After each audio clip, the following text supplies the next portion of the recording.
ഈ സൗണ്ട് നമ്മുടെ തലയിലോട്ട് ഡയറക്റ്റ് ചെയ്യുന്നവർ.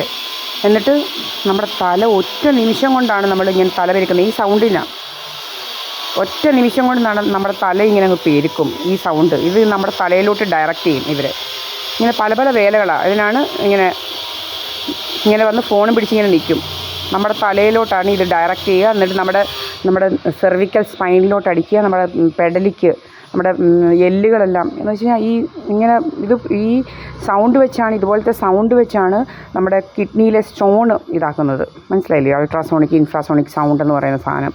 അപ്പോൾ ഇതിനുള്ള ഈ സൗണ്ടും ഇങ്ങനെ നമ്മുടെ തലയിലോട്ടും നമ്മുടെ സെർവിക്കൽ സ്പൈനയിലോട്ടും ഒക്കെ ഇങ്ങനെ ഏത് ഭാഗത്തോട്ട് വേണമെങ്കിലും ഡയറക്റ്റ് ചെയ്യാം. അപ്പോൾ അവിടുത്തെ ഫേസ് ആണെങ്കിൽ ഫേസിന് ഡീഫിഗറേഷൻ വരും. എന്ത് വേണമെങ്കിലും ചെയ്യാം. പല്ല് പൊക്കാൻ പറ്റും, പിന്നെ പല്ലിങ്ങനെ ഉന്തിക്കാൻ പറ്റും, പിന്നെ നമ്മുടെ തലയിലെ നമ്മുടെ ബ്രെയിനിലേക്കുള്ള ബ്ലഡ് ഫ്ലോ കുറയ്ക്കാൻ പറ്റും. അങ്ങനെ പല നമ്മുടെ ബ്രെയിനിന് ഡാമേജ് വരും. എന്നുവെച്ചാൽ നിങ്ങൾക്കറിയാം, ഈ കല്ല് പൊടിക്കുന്നത് സൗണ്ട് വെച്ചാണെന്ന് നിങ്ങൾക്കെല്ലാം അറിയാം. കിഡ്നിയിലെ കല്ല് പൊടിക്കുന്നത് അതാണ് ഇവന്മാരുടെ ഇതെന്ന് പറയുന്നത്. ഇതൊക്കെയാണ് ഇവന്മാർ ചെയ്തുകൊണ്ടിരിക്കുന്നത്.